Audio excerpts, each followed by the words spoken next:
After Dad said I wasn't worth a dime, I tracked every dollar they took, and what I exposed in the end triggered a reckoning they never saw coming. The scent of cinnamon pie and roasted turkey floats through the Prescott family home, wrapping around me like a childhood blanket as I step through the front door. 5 years away in Chicago, and Asheville still smells exactly the same during Thanksgiving, like warmth, like tradition, like home, or what used to be home. I pause in the hallway, my fingers still gripping the handle of my rolling suitcase. The grandfather clock in the corner ticks away, marking seconds that suddenly feel heavier than they should. Mom has already disappeared into the kitchen after a brief, perfunctory hug, leaving me alone with the familiar family portraits lining the walls. My brother Landon's face beams from most of them. Walking toward the study to greet Dad, I hear his voice before I see him, muffled but clear enough through the mahogany door left slightly ajar. "Your sister isn't worth a dime." My body freezes mid-step, blood turning to ice in my veins. There must be some mistake, some context I'm missing. I lean closer, barely breathing. "Richard, she'll be here any minute," Mom's voice answers, quiet but not disagreeing. Through the crack in the door, I see her standing by the window, arms crossed, watching fallen leaves dance across the lawn. "And," Dad continues, "doesn't change facts. Landon's app is going to revolutionize the industry. What has Catherine ever done besides ask for money and disappear to Chicago?" The warmth I felt upon arrival hollows out inside me, leaving nothing but an empty cavity where childhood security once lived. My throat tightens as I stare at my hand still outstretched toward the door. The diamond engagement ring catches the light, suddenly feeling like it weighs 1,000 pounds. A memory flashes. 16-year-old Landon scoring the winning touchdown, the entire family celebrating at a restaurant afterward. Mom and Dad beaming, ordering champagne for the adults and letting Landon have a sip for the occasion. 3 weeks earlier, I had won the regional science competition. No one came. The certificate still sits in a drawer somewhere, unsigned. "You've always been so independent," Mom had said when I mentioned it, her smile not quite reaching her eyes. "You're strong, Catherine. You don't need us hovering like Landon does." Strong, the word they always used when what they meant was inconvenient. Only grandmother Eleanor had seen through it.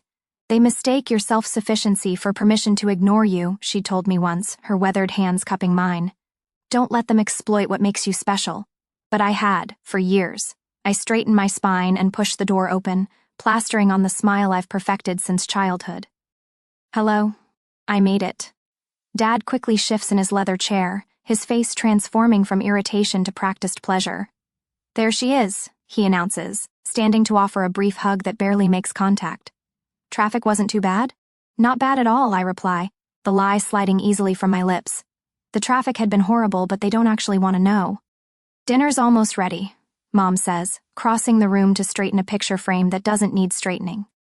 "Landon and Jessica will be here any minute with the kids." "Great. I actually have some news I'd love to share at dinner," I say, twisting the engagement ring on my finger. "David proposed last month and—" "Did your brother tell you about his app?" Dad interrupts, his eyes lighting up in a way they never do for me. $3 million in first-round funding. The investors practically threw money at him. "That's wonderful," I manage, the excitement about my own news deflating like a punctured balloon. "Congratulations to him." The boy's a genius," Dad continues, as if I hadn't spoken. "Natural business sense." Mom notices my ring then, glancing down at my hand. "Is that new?" she asks, but before I can answer, she adds, "Could you help me in the kitchen? I'm running behind." In the kitchen, I chop onions with mechanical precision, fighting back tears that have nothing to do with the vegetables. Mom hums beside me, occasionally glancing over with that condescending smile that has always said more than her words. "So, an engagement ring?" she finally asks, her tone suggesting she's humoring me. "Yes, David proposed on the lakefront. He's a pediatric surgeon now. And, did you hear what your father said about Landon's app?" she interrupts, reaching past me for the salt. After all those years of supporting him through his finding himself phase, we always knew he'd make something of himself. The knife in my hand pauses mid-chop. The implication hangs in the air between us. Unlike me goes the unspoken addition. Something shifts inside me then, subtle but seismic. A small crack forms in the foundation of what I've always accepted as normal. The knife resumes its rhythm, but behind my polite nod and appropriate murmurs of interest about Landon's success, a quiet determination begins to form. For the first time, I see the pattern with perfect clarity, not as the natural order of things, but as something constructed, maintained, and deeply wrong. The revelation settles into my bones like a diagnosis finally naming a lifelong illness. I am not the problem, I never was. As the doorbell rings announcing Landon's arrival, I make a silent promise to the little girl who once put away her science trophies to make room for her brother's football participation medals. This ends now. The digital clock on my nightstand flips to 2:17 a.m. as I stare at the ceiling, sleep a forgotten luxury. Dad's words from earlier today replay like a broken record. Your sister won't see a penny of what's left from Mom's estate. We've already decided. I couldn't have misheard, not twice in one day. My laptop beckons from my overnight bag. A strange calm washes over me as I slip out of bed, the hardwood floor cold against my bare feet. Grandma Eleanor's voice echoes in my memory. Trust your instincts, Catherine. They've never led you astray. The blue glow of my screen illuminates the guest bedroom as I log into my banking portal. What begins as curiosity transforms into methodical investigation. I create a new spreadsheet, fingers flying across the keyboard with surgeon-like precision. Each transaction tells a story I've been too blind to read. Family emergency, Dad had called it in 2017. $5,000 transferred. Just until Landon's app gets funded in 2019. $8,000 gone. Your mother's medical bills in 2021. $12,000 vanished. On and on the list grows. Small amounts, large amounts, always with a promise of repayment that never materialized. Always framed as temporary assistance that somehow became permanent gifts. They mistake your self-sufficiency for permission to exploit you, Grandma had warned. By 4:30 a.m., the evidence has become undeniable. $57,600 over 8 years. My throat tightens as I cross-reference the dates with my own hardships. The month I ate nothing but ramen to make rent.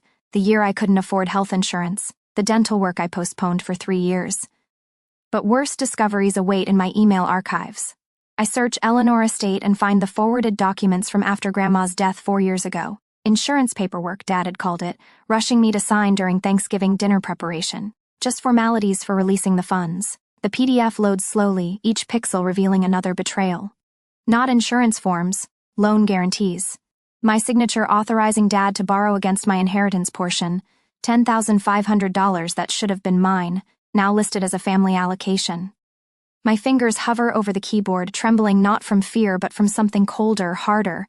Clarity crystallizing into resolve. The faces of my betrayers materialize in my mind with perfect clarity.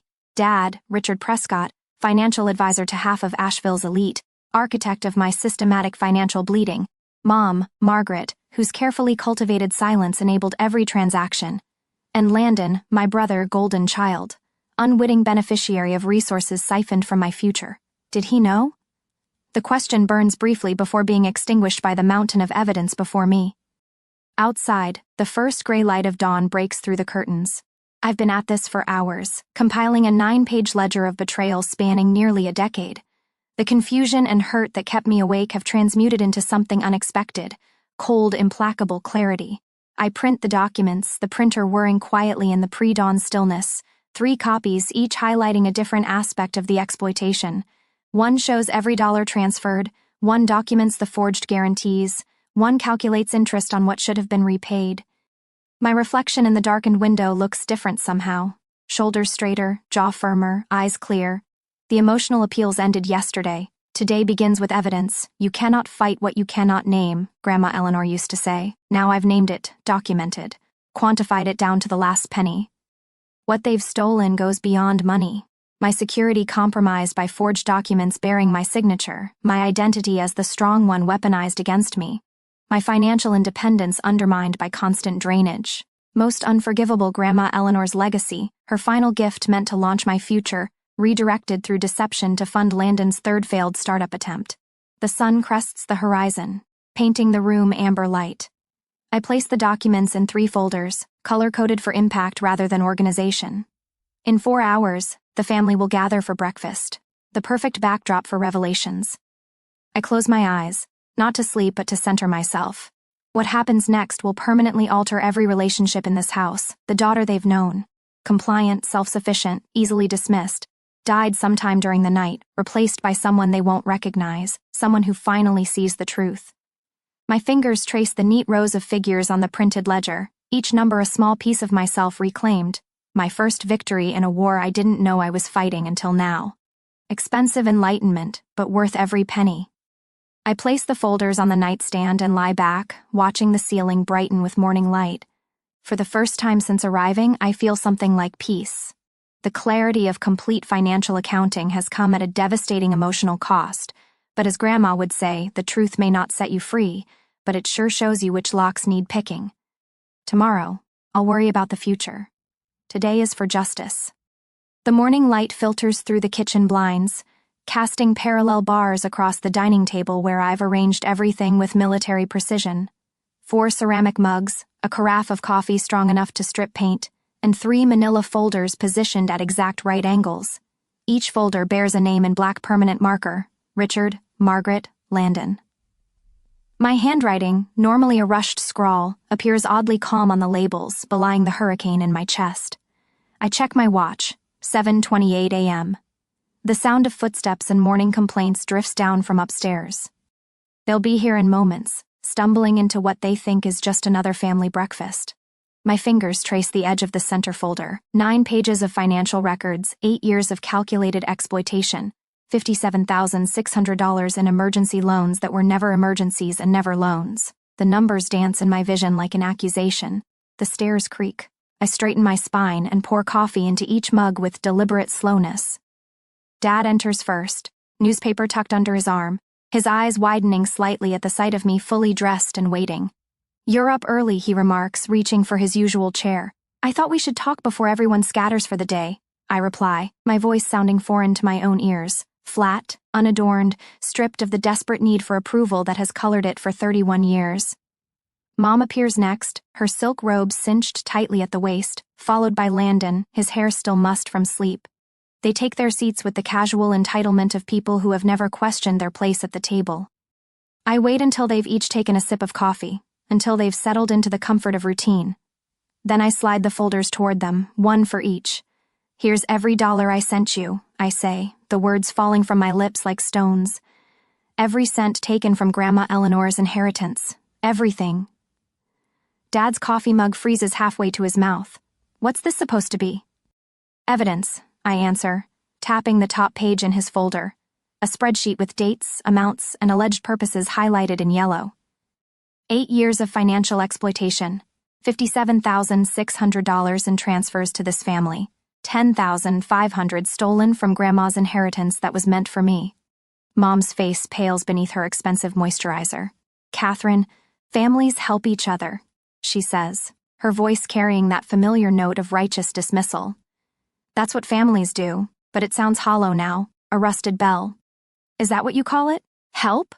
I pull out the forged loan guarantee from Dad's folder. "What about the documents you had me sign?" Claiming they were insurance forms, the ones that made me guarantor for Landon's business loan. "We gave you opportunities," Mom interjects, leaning forward with the practiced intensity she uses to redirect uncomfortable conversations. "We paid for your education. My education was covered by scholarships," I correct her, "which you know because you complained about attending the award ceremony." Landon reaches for his folder with visible reluctance, his fingers trembling slightly as he flips through the pages. His eyes widen at a highlighted transfer from 3 years ago, $20,000 for a medical emergency that coincided perfectly with his startup's launch date. "You took her money for my project?" he asks our parents, voice cracking slightly. The question hangs in the air between them, met with telling silence. Something shifts in the room then, a subtle transfer of power. For the first time, I see doubt cloud my brother's face as he stares at our parents. The golden sun glimpses his own tarnished pedestal. "I've spent my life believing I wasn't worth your attention," I continue, my voice steady despite the emotional turmoil roiling beneath the surface. "But I was worth stealing from, wasn't I?" Dad recovers first, his businessman's composure sliding back into place. "These are family matters, Catherine. Not everything is a balance sheet. Your grandmother would understand." "No," the word rings across the table with quiet authority. "She wouldn't. That's why you waited until after she died to take her money." I pull a small brass key from my pocket, running my thumb over the word engraved on its bow: boundaries. Grandma Eleanor's last gift to me, symbolizing her garden shed where she retreated when family became too much. the place where she taught me that worth isn't measured in approval. I've canceled all recurring transfers from my accounts to yours, I informed them, pocketing the key again. My credit files have been frozen to prevent any future attempts at fraud. The bank's fraud department has been notified, with copies of all this documentation. Mom's face contorts, with practiced hurt.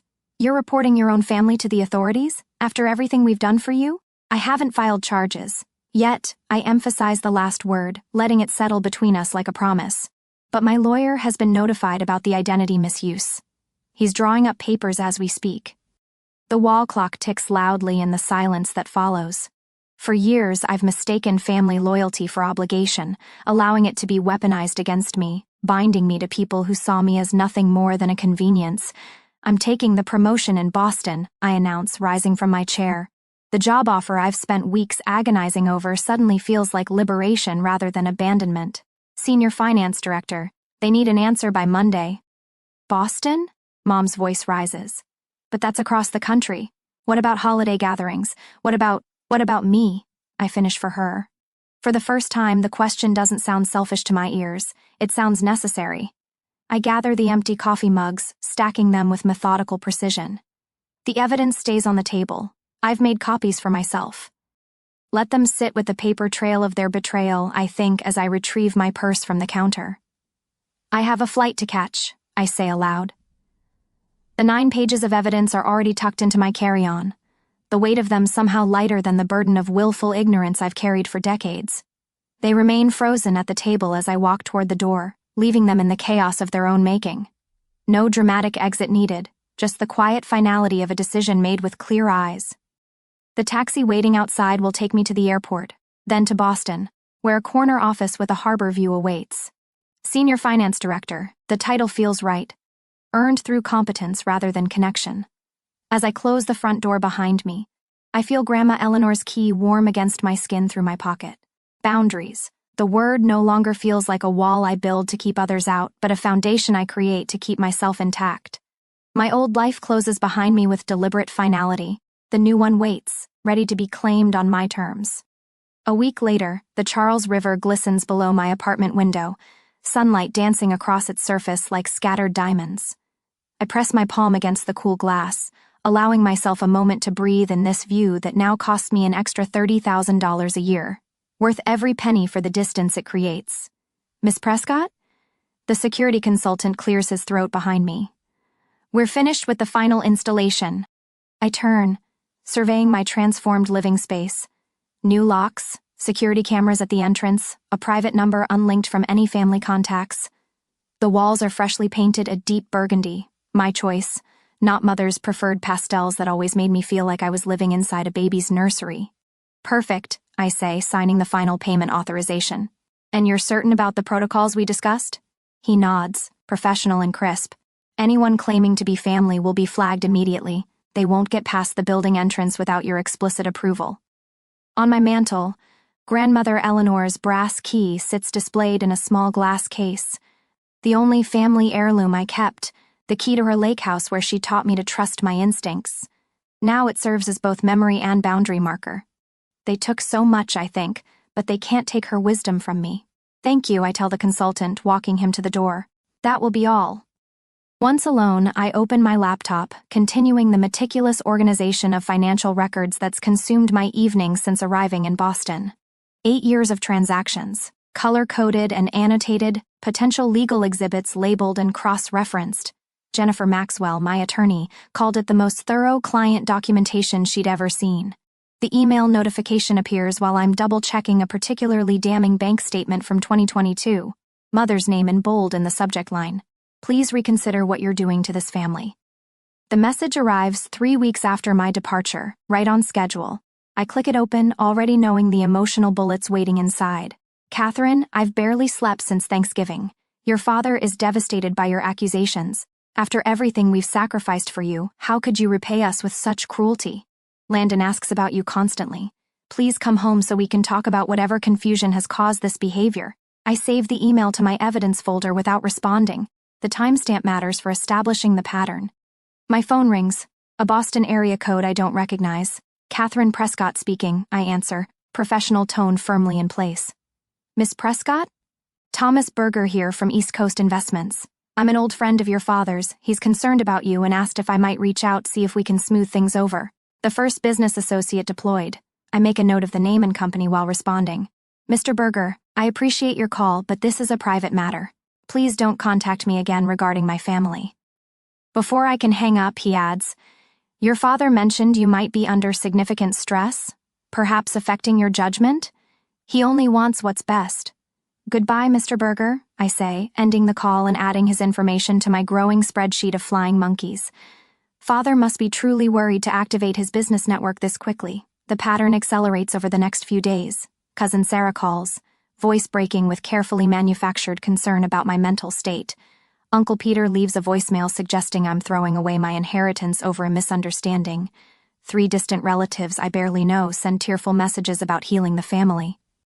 Meanwhile, the narrative spreads through carefully crafted social media posts. Mother shares throwback photos with captions like missing my daughter, praying she finds peace.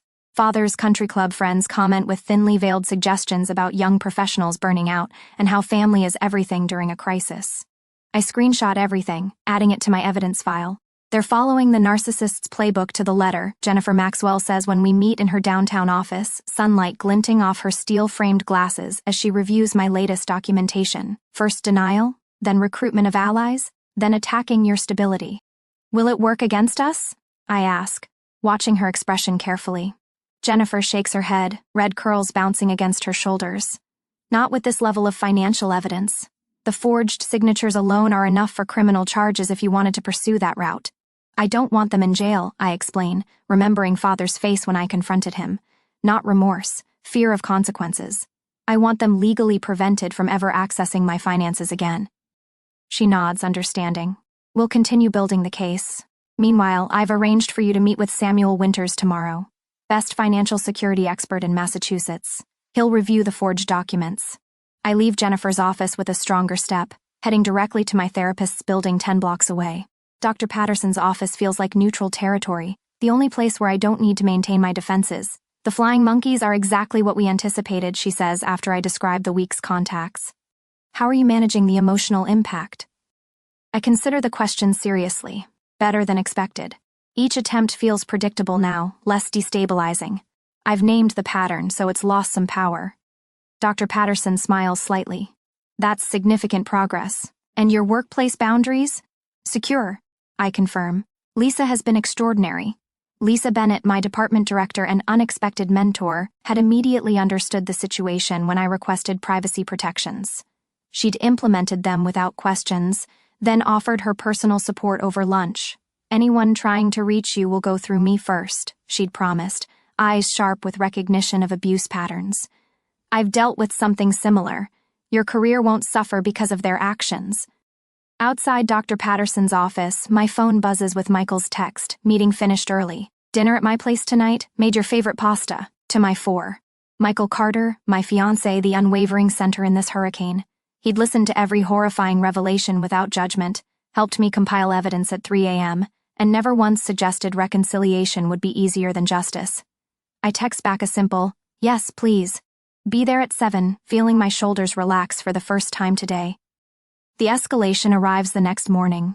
A certified letter from Hampton and Associates, my father's longtime legal counsel.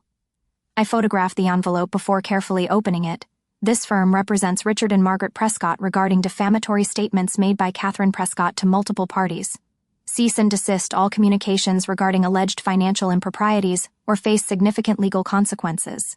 I forward the image to Jennifer immediately, then continue my morning routine without breaking stride. Their predictability makes this easier. By afternoon, the true damage appears. Samuel Winters calls directly, voice tight with urgency. Miss Prescott, I've completed the initial review of your accounts. There's an outstanding loan of $85,000 against your credit taken out 3 months ago for Prescott Development, LLC. The signature matches your father's handwriting, not yours. My stomach tightens, but I keep my voice steady. Document everything, please. Can you check if there have been any recent attempts to access my investment accounts? The pause tells me everything before he speaks. Yes. 2 attempts yesterday citing a family emergency authorization. The requests were denied. I end the call and stand at my window, watching the river flow inexorably forward. The board is set exactly as I predicted. every move calculated to break my resolve or frighten me into submission. My office phone rings. The front desk security. "Miss Prescott, there's a Margaret Prescott here insisting on seeing you. Says she's your mother." She's becoming quite agitated. "Mother's surprise ambush right on schedule. Please escort her from the building," I say. "She has not been permitted contact with me under any circumstances." "Already done," the security officer confirms. "She's being removed now." I return to my spreadsheet, adding the latest incidents. The battle lines couldn't be clearer. My personal phone rings, Landon's name on the screen. I hesitate, thumb hovering over the reject button.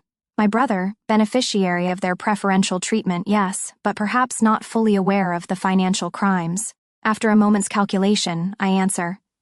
"Catherine?" His voice sounds smaller than I remember. "Are you okay? Everyone's saying you had some kind of breakdown." "I'm perfectly fine, Landon." I keep my tone neutral. "Is that why you're calling?" A long pause. "No, I found some papers in Dad's office. Loan documents with your signature, but I know it's not your handwriting. I recognize Dad's. There's more, too." "What's going on?" "The first crack in their united front, a potential ally where I least expected one." "That's a very long conversation," I reply carefully. "Are you certain you want to have it?" His voice strengthens slightly. "Yes, I think I do." I make a note in my evidence file, Landon's call, potential alliance shift.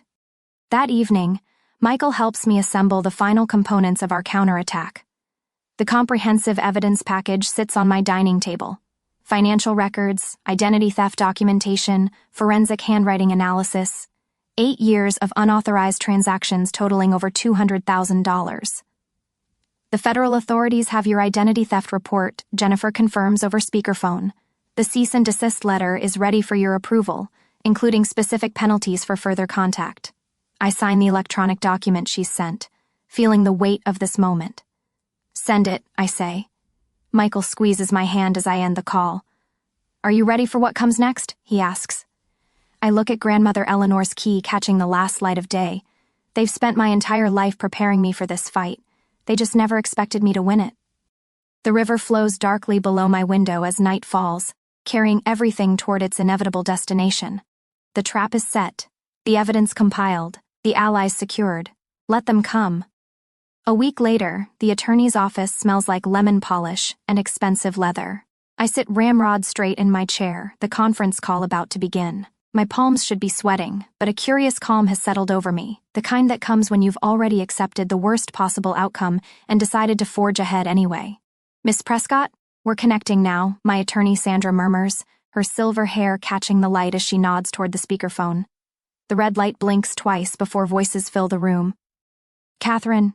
Dad's voice carries that familiar authoritative tone, the one that used to make me shrink. "This is completely unnecessary. We should discuss this as a family."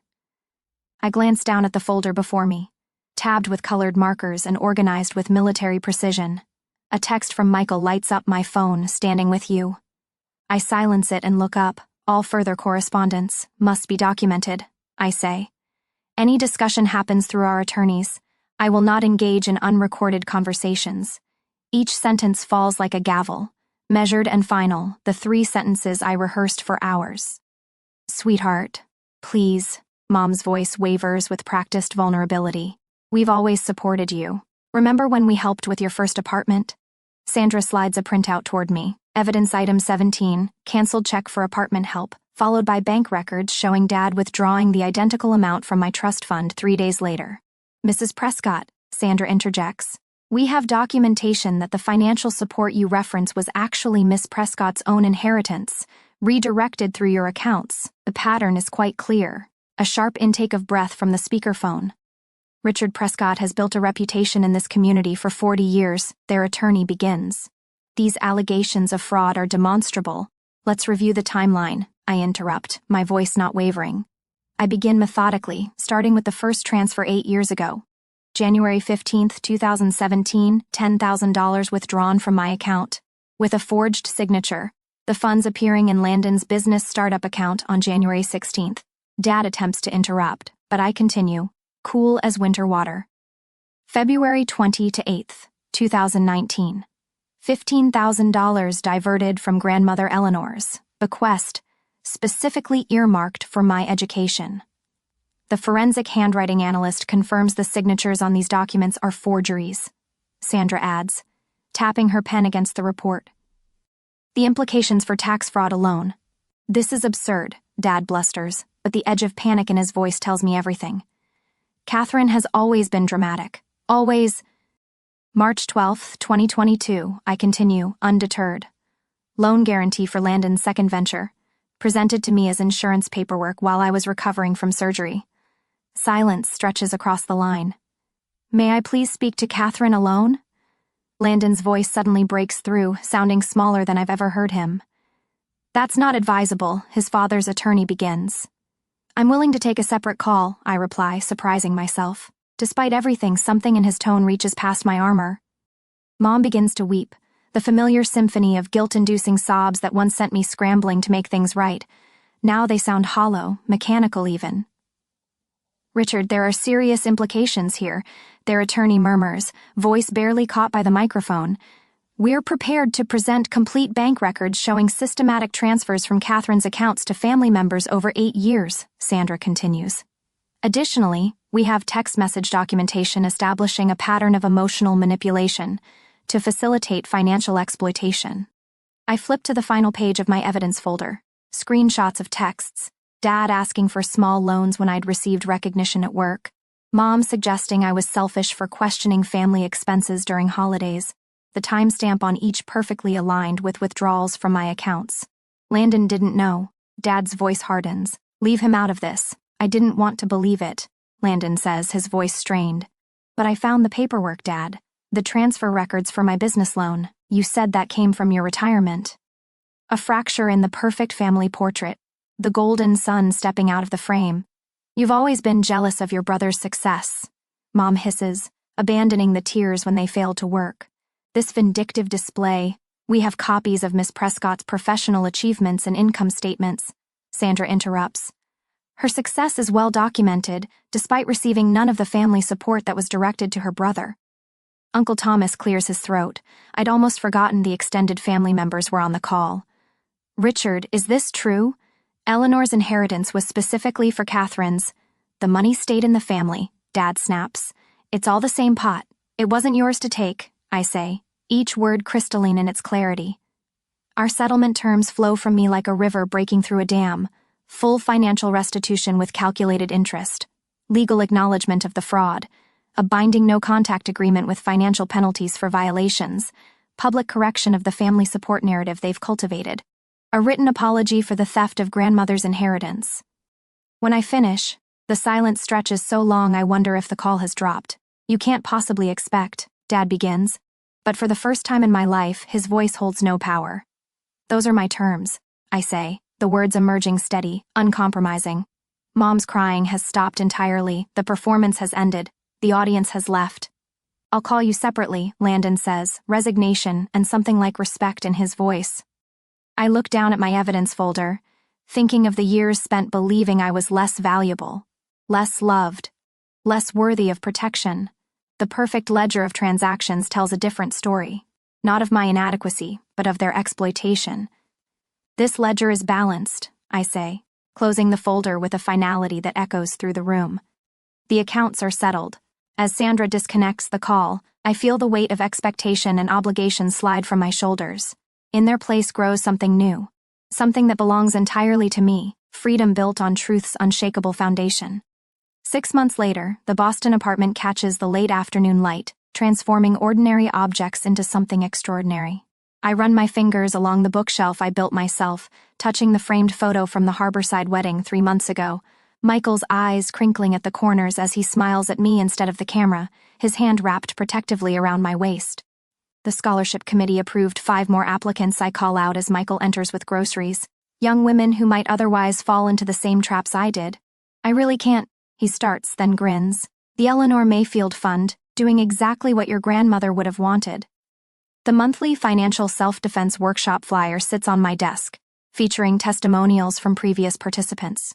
Teaching others to recognize the warning signs of exploitation heals something in me with each session. Sometimes I still expect to feel their absence like a wound, I admit, leaning against the kitchen counter, but it feels more like clarity now. like finally seeing through clean glass after years of looking through smudged windows. Michael kisses my forehead. Your chosen family showed up beautifully for the wedding. I smile, remembering my colleagues from the finance firm where I now serve as senior director, my therapist seated discreetly in the back row, the women from my support group cheering loudly as we exchanged vows. Even Landon attended, standing quietly at the periphery, our fragile reconnection still finding its footing. Dr. Warner says I've made remarkable progress, I say, unpacking vegetables and arranging them by color, a small ritual that grounds me. Processing family trauma takes time, but I'm not letting it define my future anymore. My phone buzzes with a text from Jenna, my newest friend who knows nothing of my past but respects my boundaries without question. This relationship built on mutual respect rather than obligation feels revolutionary. At my desk, I open the leather-bound journal where I've documented my healing journey, each entry marking small victories and occasional setbacks. The early pages detail panic attacks and nightmares. Recent entries celebrate peaceful sleep and genuine laughter. I no longer apologize for my boundaries, I write in today's entry. What once felt like weakness, asking for respect, now feels like my greatest strength. The email from Margaret sits in a folder I rarely open. I saved it not as a tether to the past, but as a reminder of how far I've traveled. Its power to trigger anxiety has diminished with each passing month. 3 scholarship recipients arrive for their mentoring session, eager young faces lighting up when they spot the refreshments I've prepared. Teaching them about financial independence and boundary setting transforms my painful past into purposeful present. My parents always made me feel selfish for saying no, admits Alicia, the youngest at 19. Your boundaries deserve respect, I tell her, remembering my grandmother's words. Family isn't who shares your blood, it's who treats your spirit with dignity. Later, I stand by the Charles River as sunset paints the water gold. Michael's warm hand finds mine as we watch sailboats return to harbor. You've built something beautiful from the wreckage, he says softly. Back home, the brass key mounted on our wall catches the last light of day, engraved with boundaries. It represents not what I've locked away, but what I've finally allowed myself to open. In my journal, I write the final entry for this chapter of my life. Family isn't who invests in your worth without demanding repayment. It's who sees your value as inherent, immeasurable, and never for sale. Grandmother Eleanor taught me that knowledge is power, dignity is non-negotiable, and boundaries are sacred. In claiming these truths, I've finally inherited what matters most, a sense of self no one can exploit or diminish. My worth was never measured in dollars. It was always measured in courage.